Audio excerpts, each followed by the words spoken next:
Assalamualaikum warahmatullahi wabarakatuh. Oke teman-teman, sebelum saya memulai video ini, jangan lupa di like, comment, share, and subscribe. Karena subscribe itu gratis loh.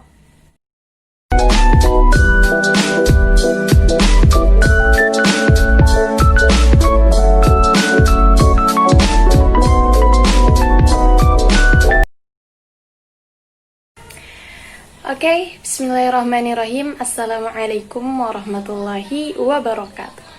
Perkenalkan, nama saya Ainul Irsya dengan NIM 2001100091. Saya dari Fakultas Tarbiyah dan Keguruan dari Prodi Pendidikan Islam Anak Usia Dini. Baik, tujuan saya membuat video ini adalah memenuhi UTS dari mata kuliah Al-Quran yang diampu oleh Bapak Dr. Lalu Muhammad Watoni MPDI. Oke, di video kali ini juga saya akan membahas atau menjelaskan 6 materi secara singkat atau secara ringkas, yaitu mulai dari materi kedua, ketiga, keempat, kelima, keenam, dan ketujuh. Yaitu di mana materi yang kedua yang berisi mengenai Al-Quran dan pemeliharaannya. Yang ketiga, pewahyuan Al-Quran. Yang keempat, mengetahui, memahami Al-Quran dan ilmu pengetahuan modern. Yang kelima, tentang Makiyah dan Madaniyah. Yang keenam, nasik dan mansuk. Yang ketujuh, asbabun nuzul. Oke, langsung saja kita mulai dari materi yang kedua ya, yaitu mengenai Al-Quran dan pemeliharaannya. Materi yang kedua, Al-Quran dan pemeliharaannya. Yang pertama, pengertian Al-Quran dan studi Al-Quran. Al-Quran adalah sumber utama ajaran Islam dan pedoman hidup bagi setiap muslim. Al-Quran bukan sekedar memuat petunjuk tentang hubungan manusia dengan Tuhan, tetapi juga mengatur hubungan manusia dengan sesama manusia, yaitu hablum minallah dan hablum minan nas, serta manusia dengan alam sekitarnya. Pengertian studi Al-Quran yaitu adalah secara etimologi, ulum Al-Quran terdiri dari dua kata, yaitu ulum dan Al-Quran. Ulum adalah jamak dari al-alim yang berarti ilmu, maka ulum berarti ilmu-ilmu. Sedangkan kata Al-Quran secara harfiah berasal dari kata qara'a yang berarti membaca atau mengumpulkan. Secara terminologi, Al-Quran berarti kalam Allah yang diturunkan kepada Nabi Muhammad SAW melalui malaikat Jibril sampai kepada kita secara mutawatir atau berangsur-angsur, dimulai dari surah Al-Fatihah dan diakhiri dengan surah An-Nas, dan dinilai ibadah atau berpahala bagi setiap orang yang membacanya. Jadi ulumul Quran secara istilah bermakna segala ilmu yang membahas tentang kitab yang diturunkan kepada Nabi Muhammad SAW berkaitan dengan turun, bacaan, kemukjizatan, dan lain sebagainya. Ada beberapa redaksi antara para ulama, yang satu dengan ulama yang lain. Yang pertama, antara As-Sabuni maupun Az-Zarkani, yakni bahwa ulum Al-Quran adalah sejumlah pembahasan yang berkaitan dengan Al-Quran. Adapun mengenai kemunculan istilah ulumul Quran, untuk pertama kalinya para penulis menyatakan bahwa istilah ini muncul pada abad ke-6 Hijriyah oleh Abu Al-Fajr bin Al-Farj bin Al-Jauzi. Pendapat ini disitir pula oleh Asy-Syuyuti dalam pengantar kitab Al-Itqan. Az-Zarkani menyatakan bahwa istilah itu muncul pada awal abad ke-6 Hijriah melalui tangan Al-Hurfi dalam karyanya yang berjudul Al-Burhan fi Ulumul Quran. Adapun isi kandungan Al-Quran, yang pertama itu adalah akidah, ibadah muamalah, akhlak, hukum, sejarah, dan iptek. Dan adapun juga kedudukan dan fungsi Al-Quran. Al-Quran memiliki kedudukan yang sangat tinggi dari seluruh ajaran Islam. Al-Quran sebagai sumber utama dan pertama sehingga semua umat Islam menjadikan Al-Quran sebagai pedoman hidupnya. Al-Quran berfungsi sebagai petunjuk atau pedoman bagi umat manusia yang ada di bumi. Yang ketiga, sejarah perkembangan ulumul Quran. Sejarah perkembangan ulumul Quran dimulai menjadi beberapa fase, di mana tiap-tiap fase menjadi dasar bagi perkembangan menuju fase selanjutnya, hingga ulumul Quran menjadi sebuah ilmu khusus, 3 yang dipelajari dan dibahas secara khusus pula. Berikut beberapa fase tahapan perkembangan ulumul Quran. Yang pertama, ulumul Quran pada masa Rasulullah Sallallahu Alaihi Wasallam. Yang kedua, ulumul Quran pada masa Khalifah. Yang ketiga, ulumul Quran pada masa sahabat dan tabi'in. Yang keempat, masa pembukuan tadwin. Yang kelima, ulumul Quran masa modern atau kontemporer. Adapun upaya-upaya pemeliharaan Al-Quran. Yang satu, pengertian pemeliharaan Al-Quran. Pemeliharaan Al-Quran terdiri atas 2 kata, yaitu pemeliharaan dan Al-Quran. Pemeliharaan dalam Kamus Besar Bahasa Indonesia adalah proses pembuatan, penjagaan, dan perawatan. Adapun upayanya yang lainnya adalah hafalan dan tulisan. Selanjutnya, materi yang ketiga yaitu pewahyuan Al-Quran. A. Pengertian wahyu. Dalam syariat Islam, wahyu adalah kalam atau perkataan dari Allah yang diturunkan kepada seluruh makhluknya dengan perantara malaikat ataupun secara langsung. B. Penerimaan wahyu. Adapun yang menerima wahyu adalah malaikat, nabi, dan rasul, orang-orang beriman, Hawa istri Adam, Sarah istri Ibrahim, Dzulkarnain, Yukabat ibunda Musa. Pendapat lain mengatakan namanya adalah Yohanes Bilzal. Aisyah ibunda angkat Musa, Maryam ibunda Isa, pengikut Isa. Makhluk lainnya yaitu hewan, langit ketujuh, dan bumi. C. Bentuk-bentuk penyampaian wahyu. Yang pertama, mimpi. Yang kedua, bisikan hati. Yang ketiga, mendengar seperti gemerinang lonceng yang sangat dahsyat. Yang keempat, mendengar suara keras seperti rantai yang digesekkan ke batu. Yang kelima, perantara malaikat Jibril dengan wujud manusia atau wujud aslinya. Yang keenam, wahyu yang disampaikan ketika menerima perintah sholat di langit ketujuh. Yang ketujuh, Allah berbicara langsung kepadanya seperti kisah Musa tanpa perantara. D. Bagaimana cara Al-Quran diwahyukan? Nabi Muhammad SAW dalam menerima wahyu mengalami bermacam-macam cara dan keadaan, di antaranya 1. Malaikat menampakkan dirinya kepada Nabi dengan yang asli. Yang kedua, malaikat memasukkan wahyu ke dalam hatinya. Yang ketiga, malaikat menampakkan dirinya kepada Nabi Muhammad SAW sesuatu apapun, hanya beliau merasa bahwa itu sudah berada dalam kalbunya. Yang keempat, wahyu datang kepadanya seperti gemarihan lonceng. Yang kelima, Allah berbicara kepada Nabi SAW dari belakang hijab, baik dalam keadaan Nabi sadar, sebagaimana sewaktu beliau Isra, ataupun dalam keadaan tidur. Yang keenam, melalui mimpi yang benar. Yang ketujuh, profil turun membawa beberapa kalimat wahyu sebelum Jibril datang membawa wahyu Al-Quran. Yang kedelapan, sekolahan ahli ilmu berpendapat bahwa ada lagi satu cara wahyu itu diturunkan, yaitu Allah berbicara langsung dengan Nabi dengan bertatap muka tanpa hijab. E. Proses pewahyuan Al-Quran. Al-Quran diturunkan kepada Nabi Muhammad SAW melalui perantara malaikat Jibril selama 22 tahun, 2 bulan, 22 hari. Dalam proses pewahyuannya, terdapat beberapa cara untuk menyampaikan wahyu yang dibawa malaikat Jibril kepada Nabi Muhammad SAW, yaitu yang pertama, malaikat Jibril memasukkan wahyu ke dalam hati Nabi.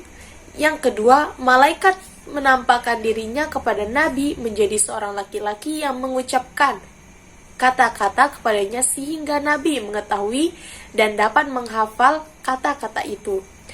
Yang ketiga, wahyu datang kepada Nabi seperti gemerincingnya lonceng. Yang kelima, malaikat menampakkan dirinya kepada Nabi tidak berpura seorang laki-laki tetapi benar-benar sebagaimana rupanya aslinya. F. Tahap-tahap pewahyuan Al-Quran. Pertama, Al-Quran berada di Lauhul Mahfuz. Semua rahasia Allah tentang penciptaannya ada di sana. Kemudian suatu malam Allah menurunkan Al-Quran dari Lauhul Mahfuz ke langit, barulah Allah memerintahkan Malaikat Jibril untuk menurunkan ayat-ayat Al-Quran kepada Nabi Muhammad SAW. Sejak itu Al-Quran turun secara berangsur-angsur kepada Nabi Muhammad SAW selama kurang lebih 23 tahun. Wahyu yang pertama kali turun adalah surah Al-Alaq ayat 1-5, sedangkan yang terakhir kali turun surah Al-Maidah ayat 3. G. Hikmah diturunkannya Al-Quran secara berangsur-angsur. 1. Meneguhkan hati Rasulullah SAW dan para sahabat. Yang kedua, sebagai tantangan dan mukjizat. Yang ketiga, mempermudah dalam menghafal dan memahaminya. Selanjutnya, materi yang keempat, memahami Al-Quran dan ilmu pengetahuan modern. Al-Quran dan segi kemukjizatannya. A. Mukjizat. Mukjizat merupakan kejadian luar biasa atau kelebihan di luar akal manusia yang diberikan oleh Allah kepada para nabi dan rasulnya. Sedangkan seorang yang diberikan oleh Allah kejadian luar biasa selain nabi dan rasul, itu disebut karomah. B. Ilmu pengetahuan dan persepik dalam Islam. Ilmu berasal dari bahasa Arab yang merupakan masdar dari alima ya'lamu ilman, yang berarti mengetahui, mengenal, memberi tanda, dan petunjuk. Antonim dari makna naqid al-jahl, artinya tidak tahu. Menurut Al-Quran, ada 3 komponen yang terlibat dalam proses penemuan ilmu pengetahuan yang merupakan alat potensial yang dimiliki manusia untuk memperoleh pengetahuan, yaitu 1. Al-sama, yaitu bertugas memelihara ilmu. Yang kedua, al-basar, bertugas mengembangkan ilmu. Yang ketiga, al-fu'ad, bertugas membersihkan ilmu.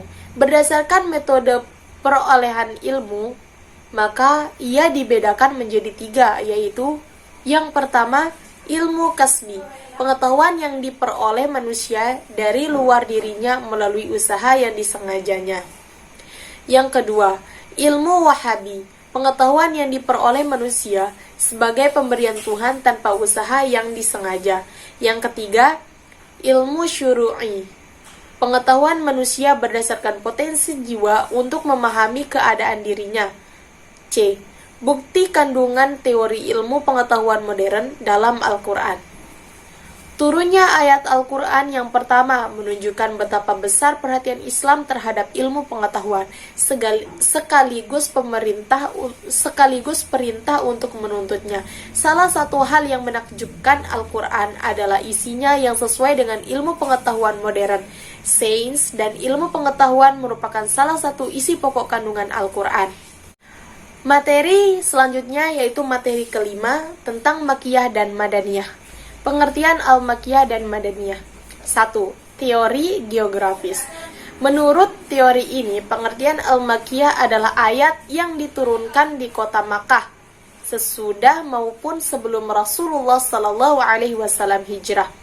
Sedangkan Al-Madaniyah adalah ayat yang diturunkan di kota Madinah setelah maupun sebelum Rasulullah SAW hijrah. Namun kenyataannya adalah beberapa ayat yang tidak diturunkan di kota Mekah dan Madinah, seperti Quran Surah At-Taubah ayat 42 di Tabuk, Quran Surah Az-Zukhruf ayat 45 di Baitul Maqdis pada malam Isra al-Mi'raj. Yang kedua, teori histori. Menurut teori ini, pengertian Al-Makkiyah adalah ayat yang diturunkan sebelum Rasulullah SAW hijrah. Sedangkan pengertian Al-Madaniyah adalah ayat yang diturunkan sesudah Rasulullah SAW hijrah. Banyak sekali yang mendukung teori ini, mulai dari ulama klasik, modern, hingga kontemporer saat ini. Kelebihan teori ini karena mencakup keseluruhan ayat atau surah Al-Quran, sehingga dapat dijadikan ketentuan dan rujukan yang memadai. Yang ketiga, teori subjektif. Menurut teori ini, pengertian Al-Makkiyah adalah ayat yang berisi panggilan kepada penduduk Mekah dengan panggilan, "Wahai manusia", "Wahai orang-orang yang ingkar", "Wahai anak Adam". Sedangkan pengertian Al-Madaniyah adalah ayat yang berisi panggilan kepada penduduk Madinah dengan panggilan, "Wahai orang-orang yang beriman". Kelebihan teori ini adalah dapat dimengerti dan cepat dikenali dengan panggilan yang khas dari keduanya. Namun, teori ini dapat dijadikan ketentuan karena tidak dapat mencangkup seluruh ayat Al-Quran. Yang keempat, teori analisis. Menurut teori ini, pengertian Al-Makkiyah adalah ayat yang memuat cerita umat dan nabi terdahulu, sedangkan pengertian Al-Madaniyah adalah ayat yang memuat hudud atau hukum Islam, faraid, atau ketetapan, dan sebagainya. B. Karakteristik khas Al-Makkiyah dan Al-Madaniyah.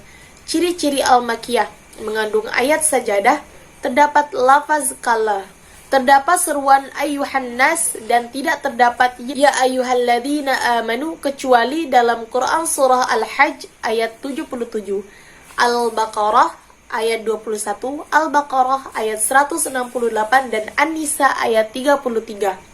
2. Ciri-ciri Al-Madaniyah. Terdapat penjelasan tentang perang, dapat penjelasan tindak pidana, faraid, hak-hak dan peraturan perdataan, kemasyarakatan, dan kenegaraan. Tersebut tentang orang-orang yang munafik. Quran Surah Al-Ankabut yang diturunkan di Mekah. C. Dasar-dasar penetapan Al-Makkiyah dan Al-Madaniyah.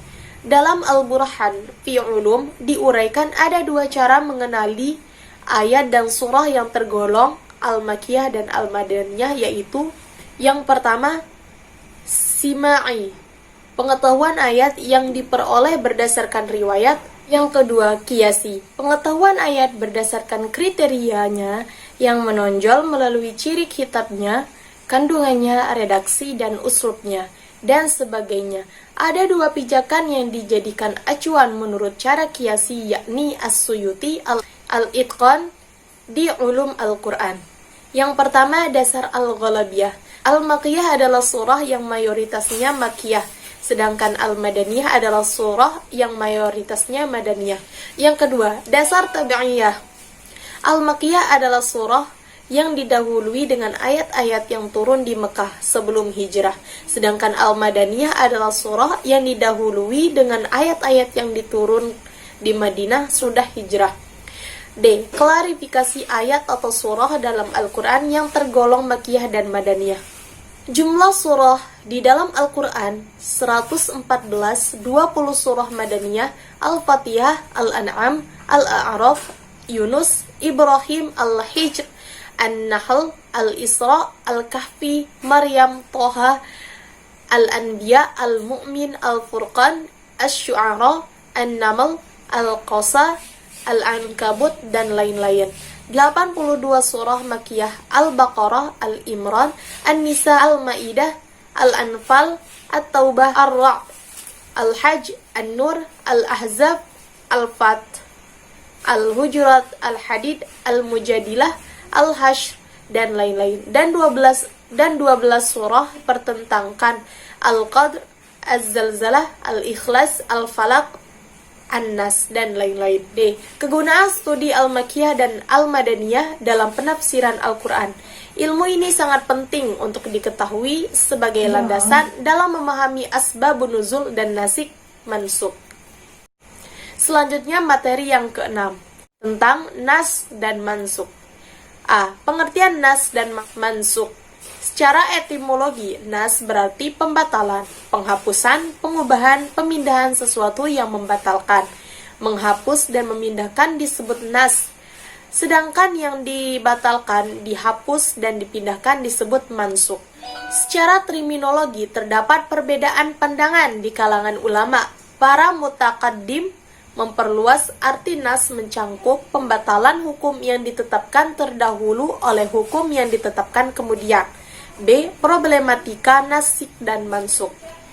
Menurut Yusuf Qardawi, pada dasarnya al-nas al-syari'ah tidak mungkin saling bertentangan, sebab kebenaran tidak mungkin bertentangan dengan kebenaran. Namun perdebatan ulama tentang nasik menurut terus berlanjut seperti ziarah kubur. C. Urgensitas nasik dan mansuk. Dalam studi Al-Quran, riwayat tentang Ali bin Abi Thalib yang pernah bertanya kepada seorang qadi hakim, apakah Anda mengetahui tentang nasik dan mansuk? Hakim menjawab, tidak. Sayyidina Ali pun bertanya, kami tidak celaka. Sayyidina Ali pun bertanya, kamu bisa celaka dan kamu pun bisa mencelakai orang lain. Penafsiran Ibnu Abbas tentang ayat Al-Quran yaitu yang dimaksud al-hikmah adalah nasik, mansukh, muhkam, mutasyabih, ayat terakhir halal dan haram. D. Kegunaan studi nasik dan mansukh dalam penafsiran Al-Quran. Terdapat beberapa rintangan dalam memahami Al-Quran dan menafsirkannya adalah dakwaan adalah nas. Allah menurunkan kitab Al-Quran untuk dijadikan pedoman hidup. Tentu sebagai umat muslim, kita harus mempelajari segala hal yang berkaitan untuk memahami Al-Quran agar terbukti kebenarannya. Materi yang terakhir adalah materi ketujuh tentang asbabun nuzul. A. Pengertian asbabun nuzul. Secara etimologi, asbabun nuzul adalah sebab-sebab yang melatar belakangi turunnya Al-Quran. Secara terminologi adalah di antaranya asbabun nuzul pengertian adalah kejadian atau peristiwa yang melatar belakangi turunnya ayat Al-Quran dalam rangka menjawab, menjelaskan, dan menyelesaikan masalah yang terjadi. Asbabun nuzul merupakan bahan sejarah yang dapat digunakan untuk memberi keterangan terhadap turunnya Al-Quran dan memberinya konteks dalam memahami perintah-perintahnya. Bentuk-bentuk peristiwa yang melatar belakangi turunnya ayat Al-Quran itu sangat beragam, antaranya konflik sosial, kesalahan besar, dan pertanyaan-pertanyaan yang diajukan oleh sahabat kepada Nabi Sallallahu Alaihi Wasallam. B. Cara mengetahui riwayat asbabun nuzul.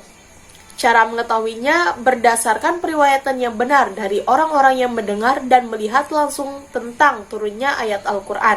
Maka perlu kehati-hatian dalam menerima riwayat yang berkaitan dengan asbabun nuzul. Dalam kitab asbabun nuzulnya, Al-Wahidi menyatakan, pembicaraan asbabun nuzul tidak dibenarkan kecuali berdasarkan riwayat dan mendengar langsung dari orang yang secara langsung menyaksikan peristiwa nuzul dan bersungguh-sungguh dalam mencarinya.